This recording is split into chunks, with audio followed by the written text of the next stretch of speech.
Subscribe करें हमारे YouTube channel को और बेल आइकन को प्रेस करें हमारे लेटेस्ट वीडियोस को देखने के लिए।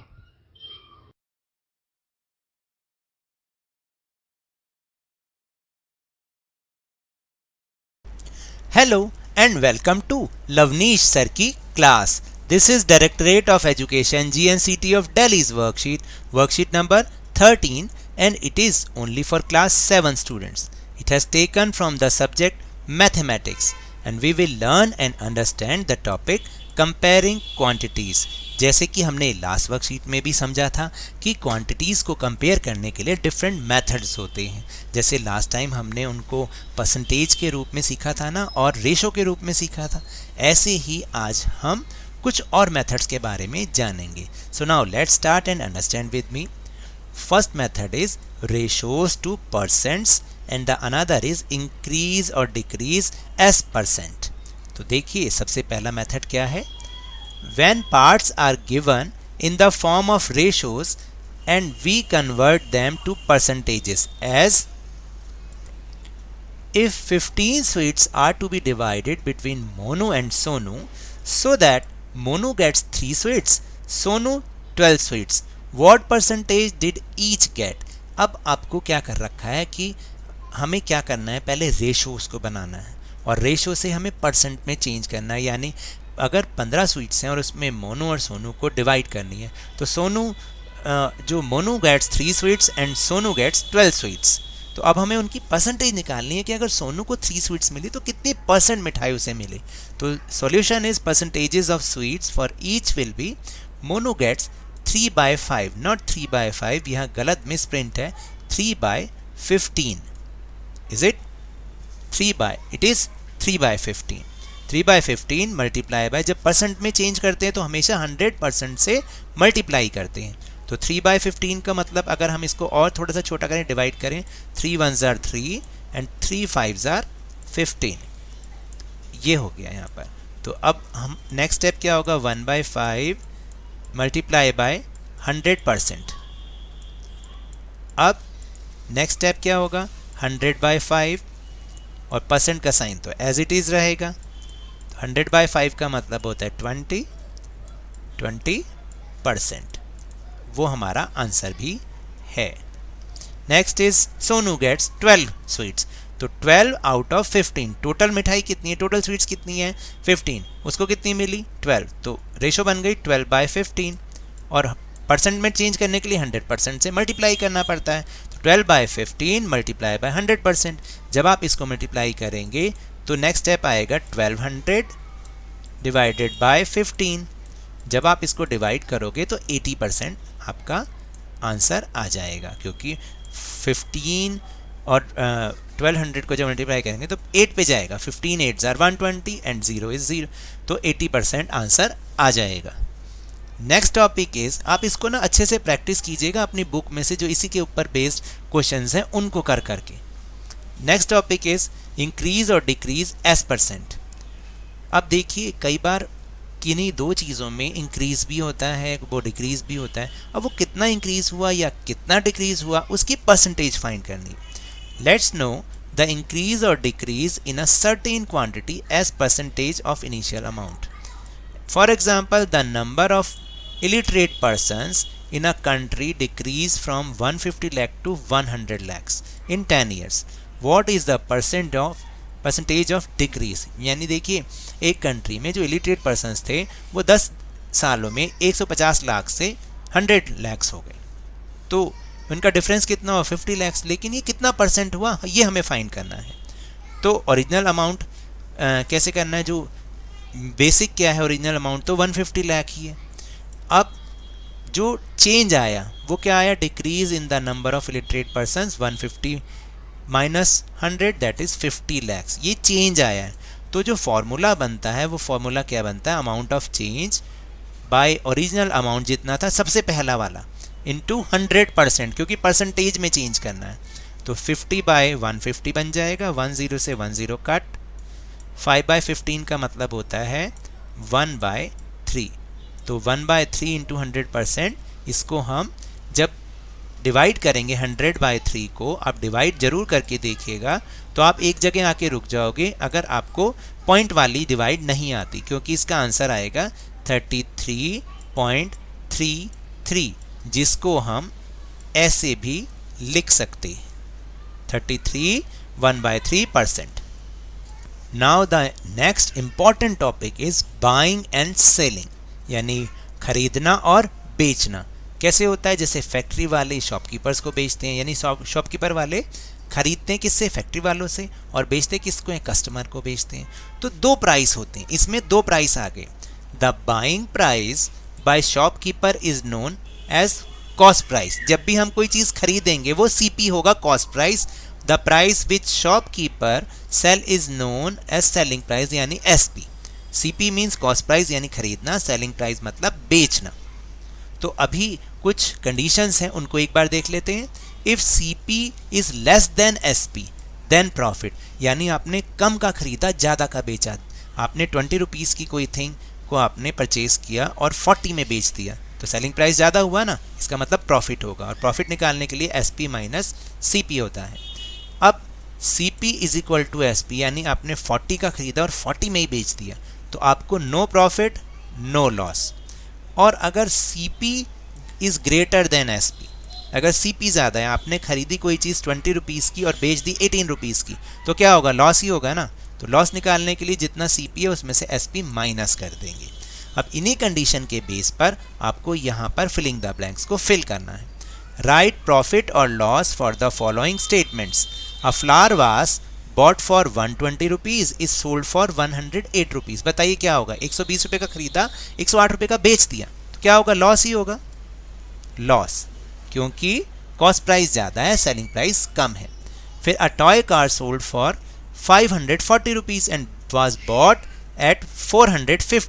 तो खरीदा तो 450 रुपीज़ का, बेचा 540 रुपीज़ का, तो क्या हुआ? प्रॉफिट. आपने यहाँ पर लिखना है profit,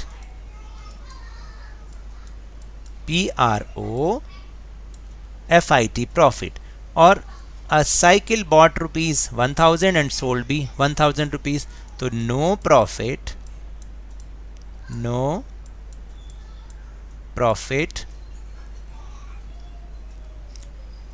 and no loss.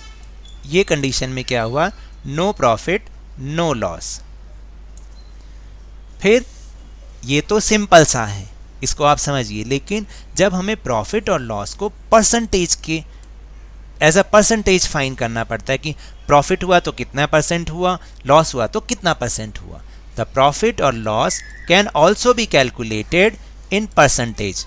Profit and loss both depends on CP, यानी CP पर ही हम उसको हमेशा फाइंड करते हैं. CP means cost price. तो यहाँ पे दो एग्जाम्पल हैं, उनको एक बार समझ लेते हैं. Example number 1 is cost of an item is ₹50. It was sold with a loss of 12%. Find the SP. CP दे रखा है 50, लॉस भी दे रखा है परसेंट में 12%. तो ये फार्मूला आपको लर्न करना है. SP is equal to CP minus loss. तो SP हमें निकालना है, CP दे रखा है 50 एंड लॉस कितना है वो निकालना पड़ेगा. तो लॉस के लिए 12% है, यानी 50 का 12%. तो लॉस कैलकुलेट किया, 12% of CP is equal to 50 multiply by 12% का मतलब लास्ट वर्कशीट में समझाया था 12/100. तो 50 का 12% होता है ₹6. आप इसको जब सॉल्व करके देखेंगे, आप देखिए 10 से 10 कट, यहाँ रह गया 12 multiply by 5 that is 60. 60/10 is 6. तो SP आ गया, यानी सेलिंग प्राइस आ गया. ऊपर जो फार्मूला है उसी में हमें अब वैल्यूज़ को रखना है. तो CP था 50 और लॉस आया था हमारा 6, तो SP हो गया 44 रुपीज़. इसी तरह क्वेश्चन नंबर 2 है Rashid purchased a TV for ₹9,000. After 2 years he sold it for 6,000 rupees. Find the profit और लॉस परसेंट फॉर राशिद. अब आप देखने से आप बताइए क्या लगता है कि एक TV 9,000 का खरीदा और बेच दिया 6,000 का, तो लॉस ही हुआ ना. तो CP 9,000, SP 6,000. तो राशिद गॉट लॉस. कैसे निकाला? CP minus SP. वो आ गया 3,000 रुपीज़ का. तो जब हमें लॉस परसेंटेज फाइंड करनी है, तो देखिए जब भी हमें लॉस परसेंट फाइंड करना होता है तो हमें इस फॉर्मूला को यूज़ करना होता है, लॉस अपॉन सीपी, और परसेंटेज में चेंज करने के लिए 100% से मल्टीप्लाई करना पड़ेगा। अब हम इसी फॉर्मूला में वैल्यूज़ को फिट करेंगे। तो लॉस कितना था? लॉस था 3000 और कॉस्ट प्राइस था 9000, तो रेशो बना 3000 अपॉन 900 और 100% तो है ही है। अब 10 से 10 कट, 20 से 20 कट, 30 से 30 कट, हमारे पास क्या बचा? 3/9 मल्टीप्लाई बाय 100%, 3/9 मल्टीप्लाई बाय 100%। अब इसको और सॉल्व किया तो 1/3 आया, 1/3 मल्टीप्लाई बाय 100%, तो ये बन गया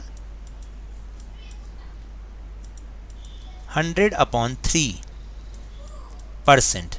और जो हम फर्स्ट एग्जाम्पल में हमने जैसे देखा उसको हम ऐसे भी लिख सकते हैं। Now let's practice some other questions. इसके लिए आप अपनी नोटबुक निकाल लीजिए, मैं आपको साथ साथ समझाऊंगा, आप उसको लिखते भी जाइए। So the first question is an item was for ₹550 at a profit of 5%, what was it cost price. देखिए एन आइटम वॉज सोल्ड आना चाहिए, यहाँ पर लिखा है sold. An item was sold for ₹540 at a profit of 5%। तो हमने एक 500 रुपये की चीज़ बेची, कितने? 5% के प्रॉफिट पर। अब हमें उसका सीपी निकालना है। तो सीपी निकालने के लिए देखिए हमें क्या क्या दे रखा है, एसपी दे रखा है, सेलिंग प्राइस दे रखा है, प्रॉफिट की परसेंटेज दे रखी है 5%। अब हमें सीपी फाइंड करना है, यानी कॉस्ट प्राइस फाइंड करना है। तो सीपी निकालने के लिए एक और फॉर्मूला होता है, एसपी मल्टीप्लाई बाय 100 और अपॉन 100 प्लस प्रॉफिट। अगर लॉस होता है तो 100 में से लॉस को माइनस करते हैं, प्रॉफिट को प्लस करते हैं। अब हमें इसी फॉर्मूला में अपनी वैल्यूज़ को फिट करना है। तो S P is equal to 500, फिर 100 से मल्टीप्लाई अपॉन 100 प्लस प्रॉफिट कितना था? 5, यानी 5%, तो 5 आ गया। तो इसको फिर हमने मल्टीप्लाई किया तो ये आया, और नीचे मल्टीप्लाई किया तो 105 आया। जब हम इसको डिवाइड करके देखेंगे तो हमारा आंसर आएगा 514.28, और यही हमारा कॉस्ट प्राइस होगा। Now the second question, a shopkeeper bought a chair for ₹375 and sold it for ₹400, find the gain percentage, यानी उसको कितना फ़ायदा हुआ, उसकी परसेंटेज। फ़ायदा तो हमें दिख रहा है कि सीपी तो 375 यानी 375 का उसने खरीदा एंड 400 का उसने बेच दिया। तो प्रॉफिट निकालने के लिए एसपी माइनस सीपी फॉर्मूला होता है, 400 माइनस 375, तो प्रॉफिट तो आ गया 25 रुपीज़। अब हमें उसकी गेन परसेंटेज निकालनी है। तो गेन परसेंटेज का जो फॉर्मूला होता है वो होता है profit by CP multiply by 100%, क्योंकि परसेंटेज जब भी बनानी है तो 100% से तो मल्टीप्लाई करना ही पड़ेगा। तो प्रॉफिट हुआ था 25 और सीपी यानी कॉस्ट प्राइस था 75। जब हमने इसको आपस में डिवाइड किया तो हमारा आंसर आया 25 1 ज़ा 25 और डिवाइड किया 15, तो आंसर आया 1/15 मल्टीप्लाई बाय 100%। ये तो चल ही रहा है। फिर हमने आगे इसको मल्टीप्लाई किया, इससे मल्टीप्लाई किया तो 100/15, परसेंटेज का साइन ऐसे। फिर इसको और थोड़ा सा शॉर्टर कर लें, क्योंकि कई बार हमें दिक्कत आती है जब हम बड़े बड़े नंबर्स को डिवाइड करते हैं। तो ये भी डिवाइड हो सकता है, किससे हो सकता है? 5 से हो सकता है। तो 25 ज़ार 100 एंड 3 5 ज़ार 15, क्योंकि जो कॉमन होता है उससे ही डिवाइड होता है ऊपर नीचे। तो आ गया 20/3%। अब इसको जब आप डिवाइड करेंगे, डिवाइड ऐसे करके आप देखेंगे, इसको 20 बाहर रख के और 3 को 20 अंदर रख के 3 को बाहर, तो 3 6 ज़ार 18, अभी 2 बच गया।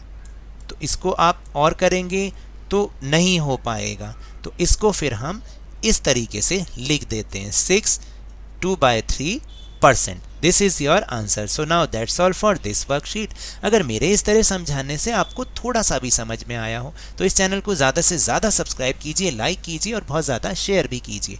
और हाँ, मेरे साथ इसी तरह वर्कशीट को समझते रहिए, लेकिन ध्यान और मन लगाकर पूरी मेहनत और लगन के साथ पढ़ते रहिए. And if you want to protect from coronavirus, then wash your hands with soap and water regularly and please wear a mask, क्योंकि जब तक दवाई नहीं तब तक कोई ढिलाई नहीं. Thank you very much.